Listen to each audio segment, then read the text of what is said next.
ሰላም ጤና ይስጥልኝ ወገኖቼ፣ በየነ ነኝ ከኤድመንተን ካናዳ። ዛሬ መስቀሉና ሕይወት በሚል ርዕስ መልእክት ይዤላችሁ ቀርቤያለሁኝ። ለመግቢያ ሮሜ ምዕራፍ 3 ከቁጥር 23 እስከ 25 ያለውን አነብና ጸሎት አድርገን ቀጥታ ወደ ትምህርታችን እንገባለን።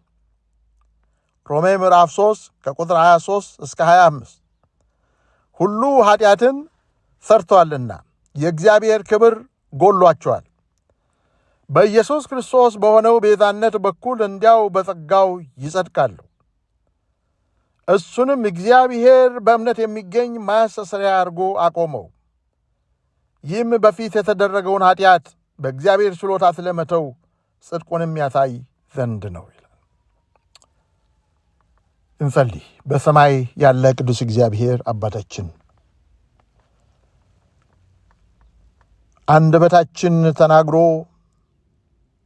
ሊገልጸው ከሚችለው በላይ ስለሆነው ጥልቅ ስለሆነው ፍቅርህ፣ ማዳንህ፣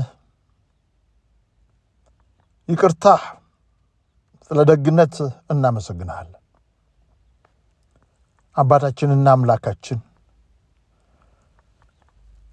ልንወደድ የማይገባንን ስለወደድከን፣ መጥፋት የሚገባንን ስላዳንከን፣ ልንዋረድ የሚገባንን ስላከበርከን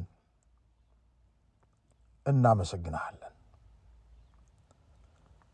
በኃጢአታችን ምክንያት ያጣነውን ሁሉ በልጅህ በኢየሱስ ክርስቶስ አማካኝነት እንደገና መልሰህ ስለሰጠህን እናመሰግንሃለን። አሁን ደግሞ ይህንን ክፍል ስናጠና መንፈስ ቅዱስ እንዲያግዘን፣ ፍቺውን እንድነግረን፣ ዓይኖቻችንን እንዲከፍት በዚህ መልእክት አማካይነት የበለጠ ወደ አንተ እንድንቀርብ እንድትረዳን ጸልያለሁ። ራሴን፣ አድማጮችን ላንተ አስረክባለሁ በልጅህ በኢየሱስ ስም አሜን። ይህንን የሕማማት ሳምንት ተብሎ የሚጠራውን ሳምንት ምክንያት በማድረግ ስለ አዳኜ የመስቀሉ ሥራ የመናገር ዕድል ስላገኘው ጌታዬን አመሰግናለሁ። አንድ ነገር ልንገራችሁ ወገኖቼ፣ እኔ በየነ በዓለም ዙሪያ የሚሰማ መልእክት ለማቅረብ ብቃትና ድፍረት ያገኘሁት ከመስቀሉ የተነሳ ብቻ ነው። በድሮ ውዳሴ መዝሙራችን የእኔ ተስፋ የተሰራው በኢየሱስ ደም በጽድቁም ነው የሚላል። ለእኔ የተጻፈ ይመስለኛል እሱ መዝሙር። ከዛ በኋላ የመጨረሻው ቁጥር በመለኮት ድምፅ ሲገለጽ የእሱ ሆኜ እገኝ ይሆን፣ ጽድቁን ብቻ ተላብሼ ለመቆም በጸጋው ዙፋን ይላል። የመጨረሻውን ቃል ወደዋለሁ። ጽድቁን ብቻ ተላብሼ ለመቆም በጸጋው ዙፋን ይላል። እኔ ዛሬ በእናንተ ፊት ይሁን ኋላ በዳግም ምጽአቱ ሕልቆ መሳፍርት በሌላቸው ቅዱሳን ፊት መቆም የሚችለው በአንድ ምክንያት ብቻ ነው። ከመስቀሉ የተነሳ ከለበስኩት ልብስ ከደረብኩት የጽድቅ ካባ የተነሳ ብቻ ነው ወገኖቼ። እግዚአብሔር ይባረክ። ብዙዎቻችን በሕይወት ጉዟችን የራሳችንን የጽድቅ ልብስ ለመስፋት ብዙ ደክመናል። እኔም ደክሜያለሁ። በገዛ እጃችን በበጎ ምግባራችን በጥረታችን ያጌጠ ካባ ለብሰን በሰው ፊት ስንቆም የሚያምርና የተሟላ ሊመስለን ይችላል። ነገር ግን ማንም በማያየው የልባችን ክፍል ውስጥ ትልቅ ቀዳዳ አለ። የራሳችን ጥረትና ሥራ በእግዚአብሔር ፊት ሊያቆመን አይችልም። ወገኖቼ ሁኔታችን እኛ ከምናስበውና ከምንገምተው በላይ መጥፎ ነው። ኃጢአት ያልነካው የሰው ልጅ የሕይወቱ ክፍል የለም። አእምሮውን፣ ስሜቱን፣ ሕሊናው፣ የማመዛዘን ችሎታው፣ ጾታዊ ግንኙነቱ ሳይቀር ኃጢአት አበላሽቶታል የሰውን ልጅ። ባንክ ስላልዘረፍን ወይም እንደ ሂትለር ሕዝብ ስላልጨፈጨፍን ደህና ነኝ እንል ይሆናል። ነገር ግን እውነታው ስመረመር ነቢዩ ኢሳይያስ እንዳለው ከእግር ጫማ አንስቶ እስከ ራስ ድረስ ጤና የለውም ይላል ኢሳይያስ 1:6። ሐዋርያው ጳውሎስ የኃጢአትን አስከፊነት ቢገልጽም የክርስቶስን የምህረት ሥራ ግን ከዚያ በላይ ከፍ ሲያደርግ እንመለከታል። አንድ ዊሊያም ጆን የተባለ ምሁር ምን አለ? በሸመገለ ጊዜ እንዲህ አለ፣ የማስታወስ ችሎታዬ እየከዳኝ ነው። ቢሆንም ግን ሁለት የማይለወጡ ታላላቅ እውነቶች አሉ። አንደኛው እኔ ታላቅ ኃጢአተኛ መሆነ ሲሆን፣ ሁለተኛው ደግሞ ኢየሱስ ክርስቶስ ታላቅ አዳኝ መሆኑ ነው አለ። ይሄ እውነት ነው። በዋና ውቅያኖስን መሻገር እንደማይቻል፣ በሰው ትንፋሽ በተወጠረ ፊኛ ተሳፍሮ የስበትን ኃይል አሸንፎ ወደ ጨረቃ ለመውጣት እንደማይቻል በእኛ ሥራ መዳን አንችልም። ተስፋችን የኢየሱስ ክርስቶስ የመስቀሉ ሥራ ብቻ ነው። የኔ ተስፋ የተሠራው በኢየሱስ ደም በጽድቁም ነው።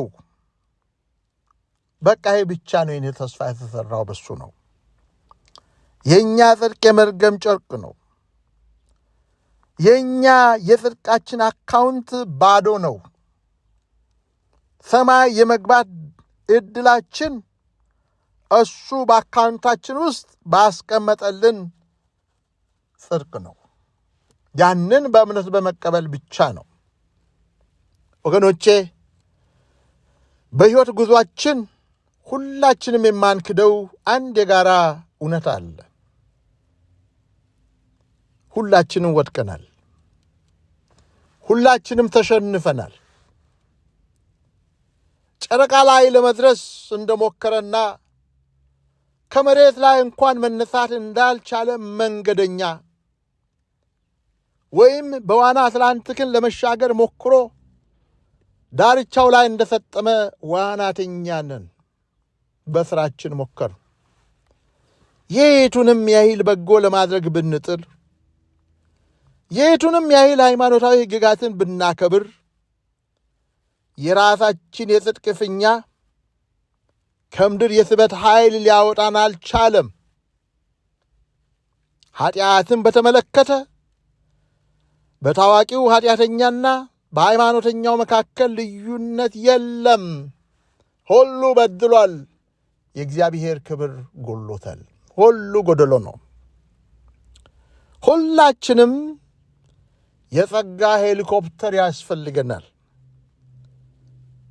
ሁላችንም የጸጋ ሄሊኮፕተር የሚያስፈልገን ተርጂዎች ነን። ስለዚህ ነው የኔ ተስፋ የተሠራው በኢየሱስ ደም በጽድቁም ነው ያልነው።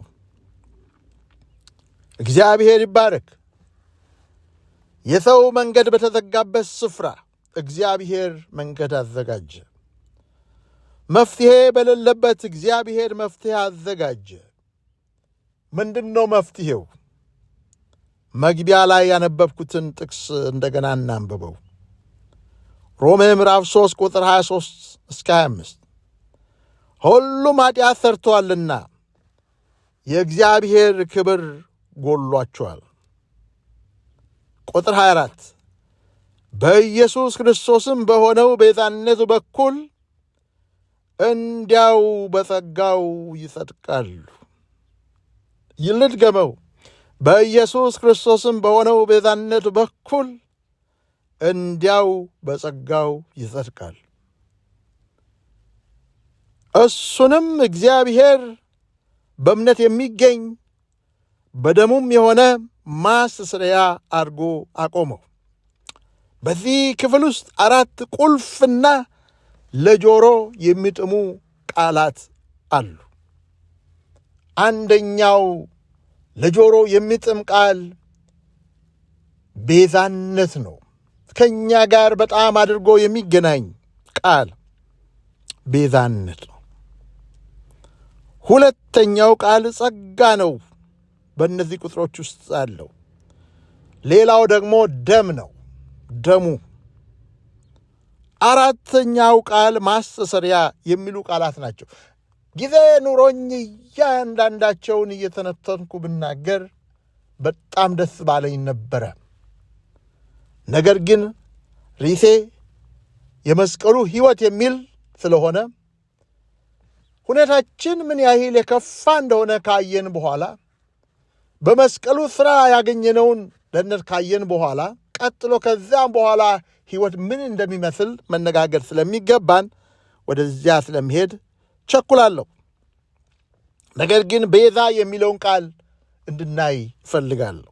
ቤዛ ወይም መበጀት፣ ረደምሽን ማለት ምንድን ነው? መልሶ መግዛት ማለት ነው። ይህ ቃል የገበያ ቃል ነው። ለምሳሌ በድሮ ዘመን አንድ አይሁዳዊ ገንዘብ ከቸገረው መሬቱን መሸጥ ይችላል። ነገር ግን በኋላ የኑሮው ሁኔታ ሲሻሻል ያን የራሱ የነበረውን መሬት መልሶ በገንዘቡ ገዝቶ የራሱ ያደርገዋል። ዘሌዋውያን 25:25 አንብቡ። የራሱን መሬት ሪዲም አደረገ ማለት ነው። መሬቱን ብቻ አይደለም፣ መሬቱን ብቻ ሳይሆን ራሱንም ባሪያ አድርጎ መሸጥ ይችላል አንድ አይሁዳዊ። ነገር ግን ያ ባርነት ምንም የመውጫ መንገድ የሌለው የዘላለም ባርነት አይደለም። አጋጣሚ ሆኖ ኑሮ ተሻሽሎ ሀብት ካገኘ ወይም ደግሞ የተጠየቀውን ከፍሎ ነፃ የሚያወጣውን ካገኘ ነፃ መውጣት ይችላል። ነፃ መውጣት ይችላል። ባሪያውን ወይም ምርኮኛውን ነፃ ለማውጣት የሚከፈለው ዋጋ ራንሰም ይባላል፣ ቤዛ ይባላል። ያ ነው በእኛ የተደረገው። እኔና እናንተ የሰይጣንና የኃጢአት ባሪያዎች ነበርን። አዳኛችንና ቤዛችን የሆነው ጌታ ኢየሱስ ባሪያዎች ወደ ታጎሩበት እስር ቤት መጣ። እዚያ እስር ቤት ገብቶ ከፍተኛ ዋጋ ከፍሎ ባሪያዎችን ዋጀ። እግዚአብሔር ይባረክ።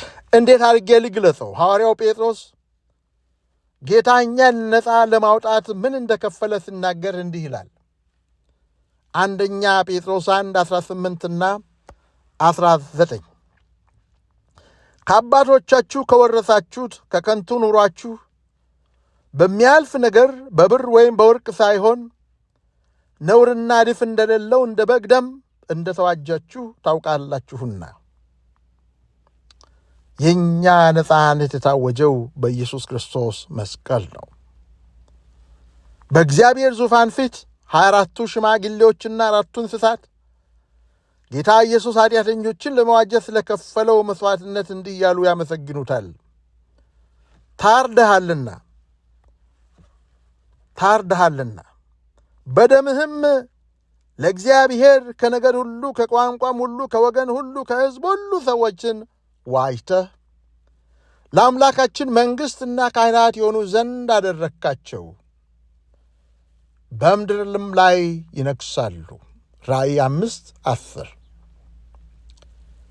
በመስቀሉ ነፃነታችን ታውጇል።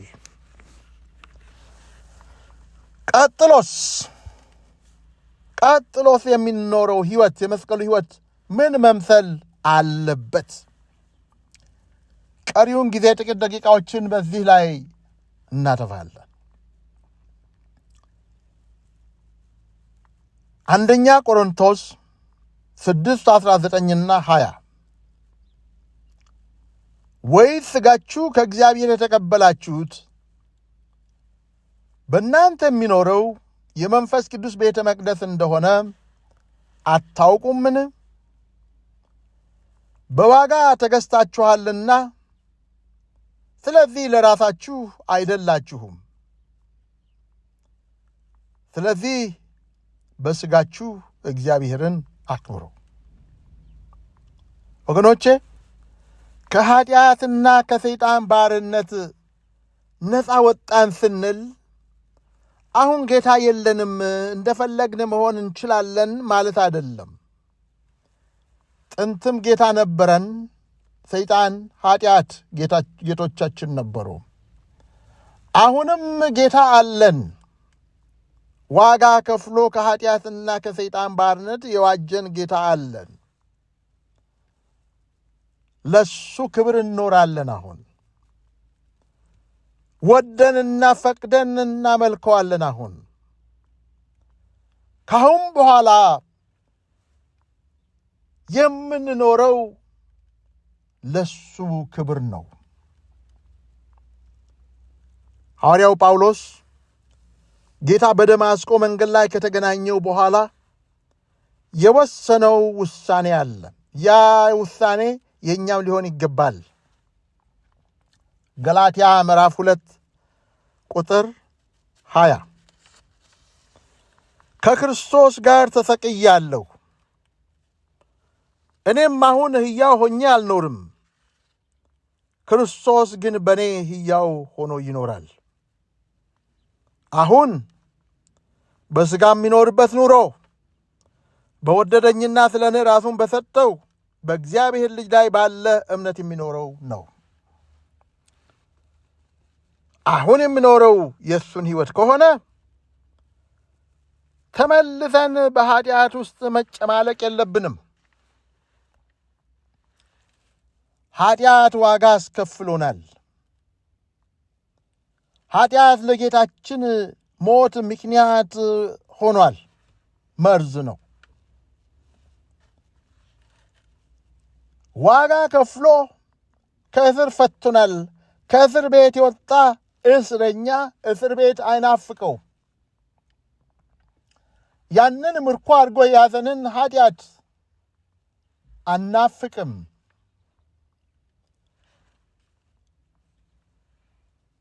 ጸጋ ነፃ ያወጣል። ሮሜ ምዕራፍ 6 ቁጥር 2 ላይ ሐዋርያው ጳውሎስ አንድ ጥያቄ ይጠይቃል። ለኃጢአት የሞትን እኛ እንዴት አድርገን በሱ እንኖራለን? ልድገመው ጥያቄውን። ለኃጢአት የሞትን እኛ ወደፊት እንዴት አድርገን በሱ እንኖራለን?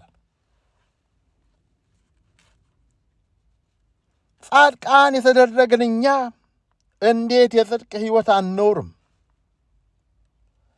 የተወደድን እኛ እንዴት አንወድም? ይቅር የተባልን እኛ እንዴት ይቅር አንልም? ቸርነት የተደረገልን እኛ እንዴት ቸርነት አናደርግም? በጸጋው የዳን እኛ እንዴት በጸጋው አንኖርም? እንዴት አንኖርም? የጸጋ ዓላማ ሰው እንደፈለገ እንዲኖር አይደል። የፈለገውን እያደረገ ልጓም እንደሌለው ፈረስ ሆኖ እንዲኖር አይደለም። አንድ ሰው አንድ ጊዜ ለጉብኝት ወደ ላስ ቬጋስ ሄዶ ክርስቲያን ነውና ይሰው የአምልኮ ሰዓት ለማወቅ ፈልጎ ወደ ፓስተሩ ይደውላል። ሰንበት ነው ቀኑ እና ደውሎ ፓስተሩን የአምልኮ ሰዓት በስንት እንደሆነ ጠየቀው እና ፓስተሩም ተደንቆ እንዲህ አለው፣ ወደ ላስ ቬጋስ የሚመጡ አብዛኛዎቹ ሰዎች ቤተ ክርስቲያን ለመሄድ ብለው አይመጡም። አንተ ግን የተለየህ ነህ። ቤተ ክርስቲያን ልትመጣ ነው። ቤተ ክርስቲያን ሰዓት በስንት እንደሆነ ጠየከኝ አለው በመገረም። እና ሰውየው ምን አለ? ፓስተር፣ እኔም እኮ የመጣሁት ለቤተ ክርስቲያን ብዬ አይደለም፣ የመጣሁት ቁማር ለመጫወት ነው። ተጫውቼ ከጨረስኩ በኋላ እኔ የመጣሁት ለቁማር ነው፣ ለጭፈራ ነው፣ ሴቶችን ፍለጋ ነው። በእቅደ መሰረት ግማሽ ደስታ ካገኘው በኋላ ደግሞ እግረ መንገደን ቤተ ክርስቲያን ልግባ ብዬ ነው አለው። በእውነት የጸጋ ዓላማ ይሄ ነውን? የጸጋ ዓላማ በእውነት ይሄ ነውን? አይደለም፣ በፍጹም አይደለም። ምንድን ነው ታዲያ የጸጋ ዓላማ? በመስቀሉ የዳነ እንደዚያ ሆኖ እንዲኖር ነው። በግማሽ ጊዜ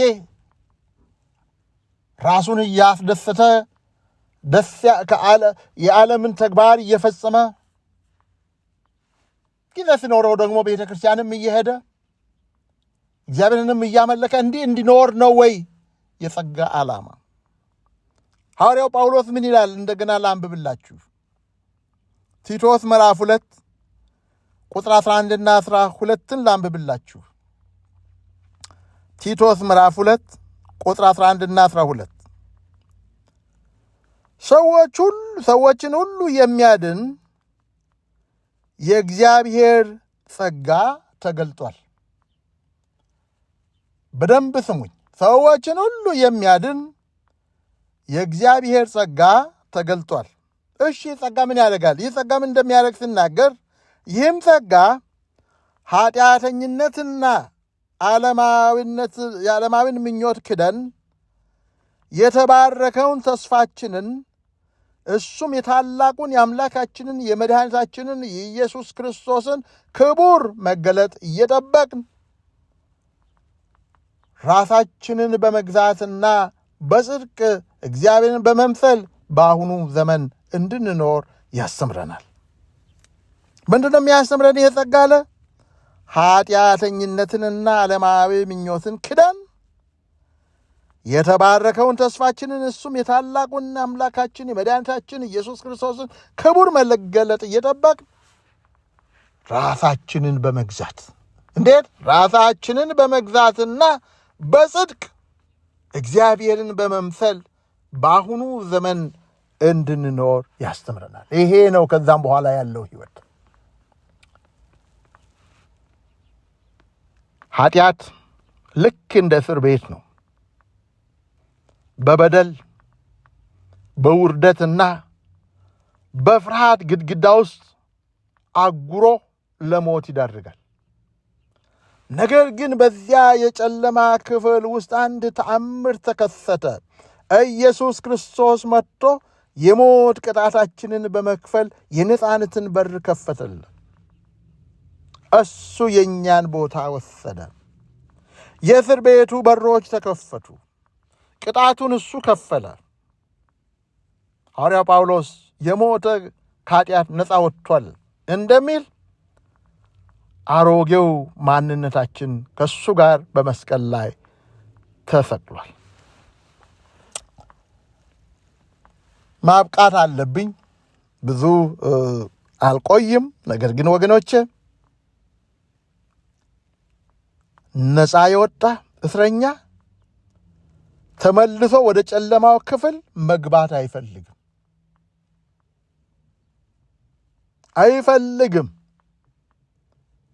ክርስቲያን ሆኖ ወደ ኃጢአት መመለስ የማይቻል ስለሆነ ሳይሆን ካገኘነው ነፃነት ጋር የማይሄድ የሞኝነት ተግባር ነው።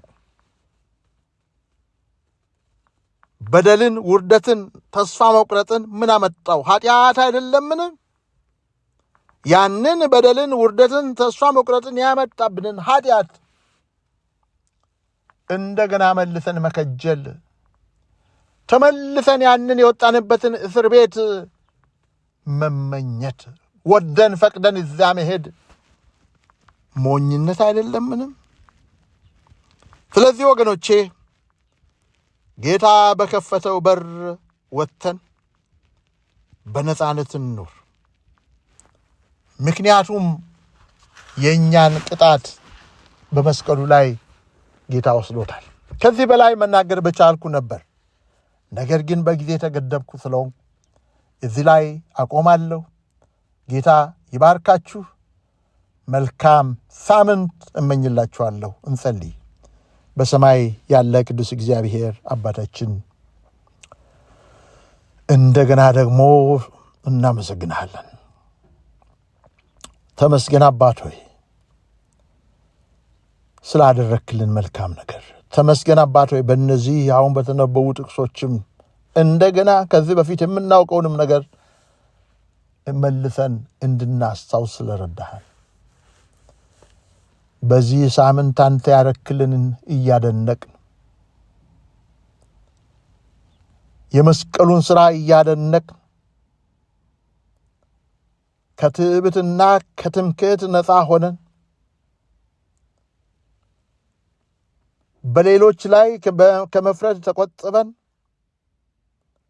ራሳችንን እየመረመርንና ያንተን ድንቅ ሥራ የመስቀልን ሥራ እያደነቅን እንድናመልክህ እንደገና ደግሞ ሕይወታችንን ለአንተ እንዳዲስ ቀድሰን እንድንሰጥ እርዳን። ሐዋርያው ከክርስቶስ ፍቅር ማን ይለየኛል እንዳለ ምናልባት ኑሯችን ሕይወታችን አሁን ካለንበት የተሻለ ሆኖ ቢገኝ በሥጋ ወደ ተሻለ ደረጃ ብንደርስ ከአንተ ፍቅር እንዳንለይ፣ ምናልባት ደግሞ ወደ ታች ብንወርድ አሁንም ከአንተ ፍቅር እንዳንለይ፣ ማጣት ከአንተ ፍቅር እንዳይለየን፣ ማግኘትም ከአንተ ፍቅር እንዳይለየን፣ ከፍታም እንዳይለየን፣ ዝቅታም እንዳይለየን፣ ልዩ ፍጥረትም እንዳይለየን ጌታ ሆይ በእጆች ያዘን። አንተ መጥተህ እስክትወስደን ወይም ደግሞ የመቃብር አፈር በላያችን እስክጫንብን ድረስ ለአንተ ለፈጣሪያችን ታማኝ አድርገን። ስለነበረን ጊዜ ተመስገን። በልጅህ በኢየሱስ ስም አሜን።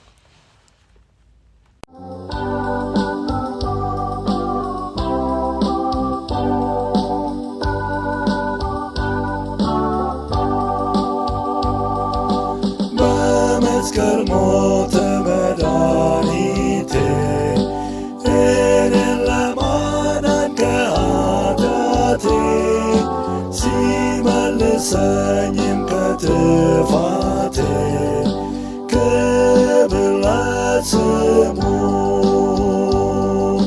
ክብር ለስሙ ክብር ለስሙ ነፃ ስላወጣኝ በደሙ ክብር ለስሙ የአምላክ ልጅ ቤዛ ሆነልኝ በሞቱ ከኃጢአት አዳነኝ በደሙ አርነት አወጣኝ ክብር ለስሙ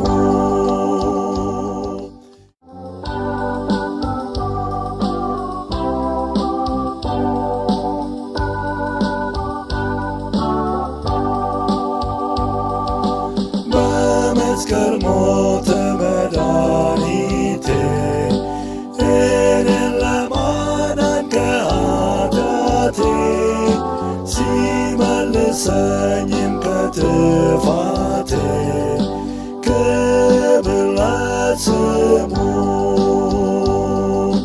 ክብር ለስሙ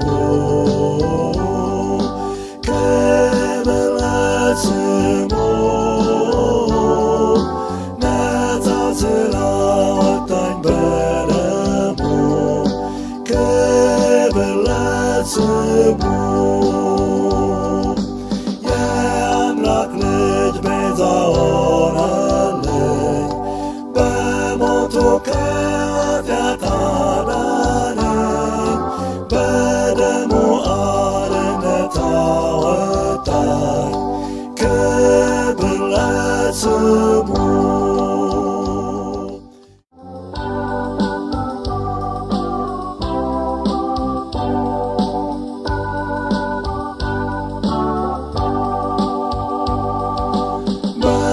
በመስቀል ሞተ መድኃኒቴ እኔን ለማዳን ከኃጢአቴ ሲመልሰኝም ከጥፋቴ ክብር ለስሙ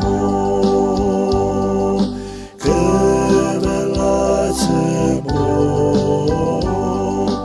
ክብር ለስሙ ነፃ ስላወጣኝ በደሙ ክብር ለስሙ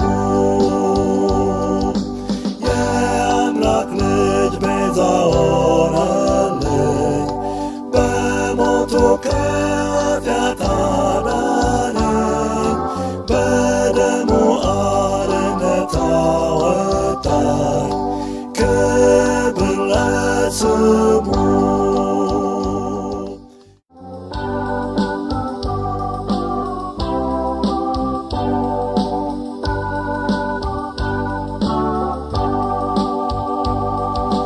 በመስቀል ሞተ